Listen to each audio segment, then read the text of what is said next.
আসসালামু আলাইকুম বন্ধুরা, কেমন আছেন আপনারা সবাই? আশা করছি খুব ভালো আছেন। আলহামদুলিল্লাহ আমিও খুব ভালো আছি।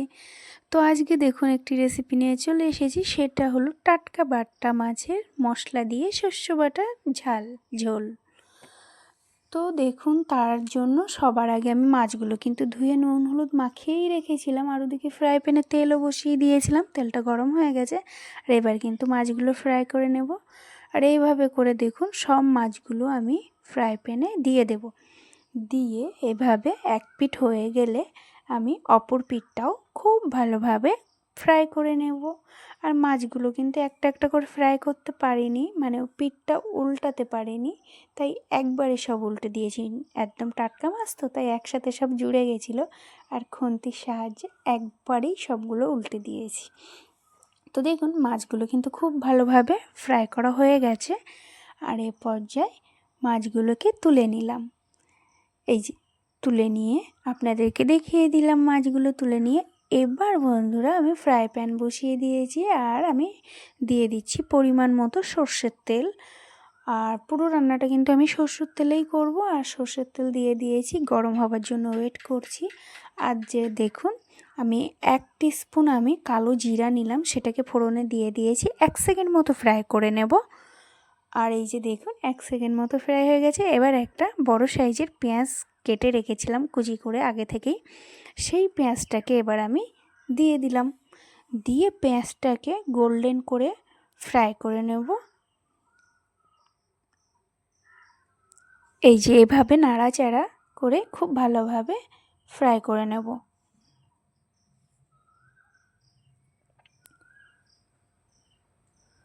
তো দেখুন পেঁয়াজটা ওদিকে ফ্রাই তো হচ্ছে, আর এই যে গোল্ডেন করে ফ্রাই করে নিলাম। আর এবারে কিন্তু আদা রসুনের পেস্টটাও দিয়ে দেবো বন্ধুরা। এই যে আমি 2 চামচ মতো আদা রসুনের পেস্ট দিয়ে দিলাম। যেহেতু সর্ষে বাটা দিয়ে করব, ভীষণ মশলার দরকার নেই, কিন্তু অল্প অল্প করে, যেহেতু আমি মশলা সর্ষে বাটা দিয়ে রান্না করব, শুধু সর্ষে বাটা নয়, সেই জন্য সব মশলা আমি অল্প করেই দেব। তো দেখুন এভাবে আদা রসুনটা দিয়ে দিলাম।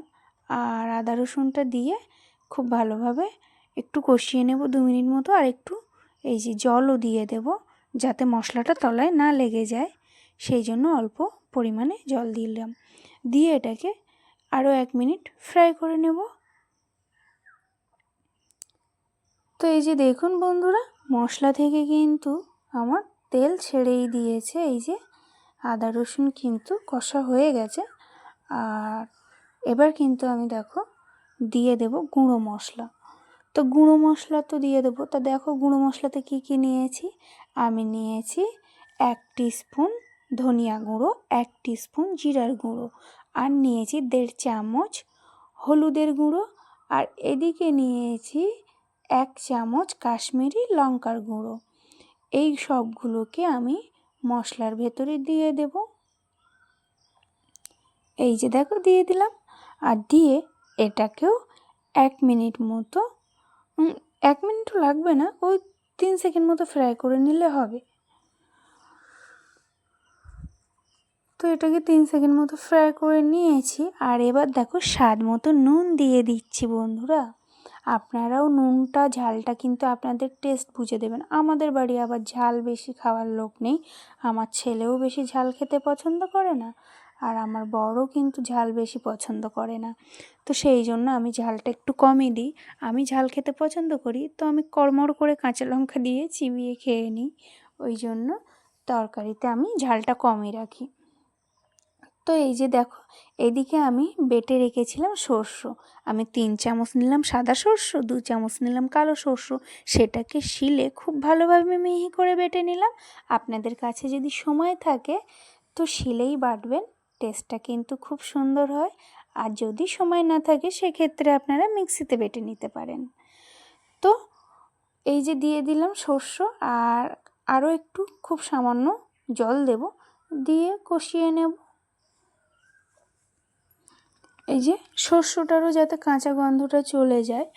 আমরা আবার কোনো কিছু থেকে একটু হালকা কাঁচা গন্ধ বেরোলে কিন্তু খেতে পারি না বন্ধুরা, সেই জন্য সব কিছু খুব ভালোভাবে একটু কষিয়ে নিলাম। আর কষিয়ে নিয়ে এবার যে দেখো আমি মেইন যে ঝোলের জন্য জল সেটা কিন্তু দেব এই মশলাটা কষানো হয়ে গেলে। তো দেখো এটা কিন্তু 2 মিনিট মতো কষানো হয়েই গেছে বন্ধুরা।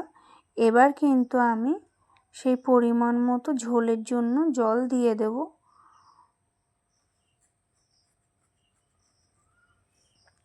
এই যে এভাবে করে তেল ছেড়ে দিয়েছে। আর জল দেওয়ার আগে এই যে আমি কিছুটা কাঁচা লঙ্কা কেটে রেখেছিলাম আর একটা রেখেছিলাম টমেটো কেটে রেখেছিলাম। তো সেই টমেটো আর লঙ্কাটাকেও মশলার ভেতরে দিয়ে দিচ্ছি, দিয়ে এটাকে মিশিয়ে নিই মশলার সাথে, খুব ভালোভাবে মিশিয়ে নিয়ে তারপরে আমি ঝোলের জলটা দিয়ে দেব। এই যে আপনারা দেখতেই পাচ্ছেন মশলার কালারটা কি সুন্দর এসেছে আর গন্ধটাও কিন্তু খুব দারুণ বার হচ্ছে। তো আমার মশলা কিন্তু কষিয়ে নেওয়া একদম রেডি হয়ে গেছে বন্ধুরা। এবার কিন্তু আমি পরিমাণ মতো ঝোলের জন্য জল দিয়ে দেব। এই যে দেখুন জলটা দিয়ে দিচ্ছি। অনেকটা পাতলা ঝোল কিন্তু করব না, একদম গা মাখা সুন্দর গা মাখা ঝোল করব।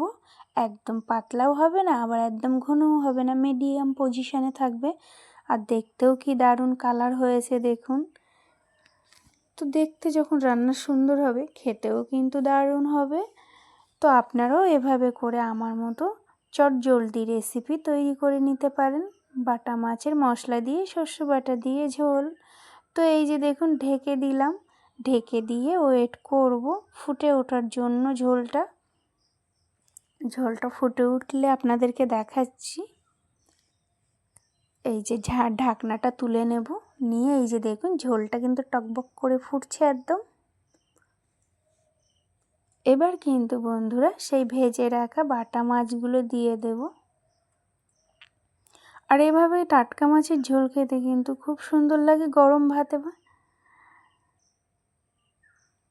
তো এই যে এভাবে একটা একটা করে সবগুলো বাটা মাছ কিন্তু আমি ঝোলে দিয়ে দেব। তো বন্ধুরা এভাবে করে আপনারাও বাটা মাছের ঝাল ঝোল করে খেয়ে দেখতে পারেন মশলা দিয়ে, কেমন লাগলো। আমার রেসিপিটা আপনাদের যদি ভালো লাগে সাবস্ক্রাইব করবেন, পাশে থাকবেন। কিছু ভুল হলে জানাবেন, কিছু ভালো হলেও বলবেন। আপনারা উৎসাহ দিলে আমি আরও বেশি সাহস পাবো ভিডিও করার, আগ্রহী হব ভিডিও করতে বা বানাতে। তো দেখুন বন্ধুরা আমার ঝোলটাও ফুটে গেছে আর কিন্তু কি সুন্দর কালার এসছে আপনারা দেখতে পাচ্ছেন। আর ঘনত্বটাও আপনারা বুঝে গেছেন যে কেমন ঝোলটা রাখতে হবে, বেশি পাতলা না আবার বেশি ঘনও না। তো এই যে দেখুন এভাবে ফুটে গেছে আর ঝোলটা নামানো, এবার নামিয়ে নেব। ঠিক আছে, এবার নামিয়ে আপনাদেরকে দেখাচ্ছি। এই যে তো আল্লাহ হাফিজ সবাইকে বন্ধুরা, দেখা হবে অন্য কোনো রেসিপির সাথে অন্য কোনো ভিডিওতে। ততক্ষণের জন্য সবাই ভালো থাকবেন, সুস্থ থাকবেন, সবার সুস্থতা কামনা করি। তো টাটা সবাইকে।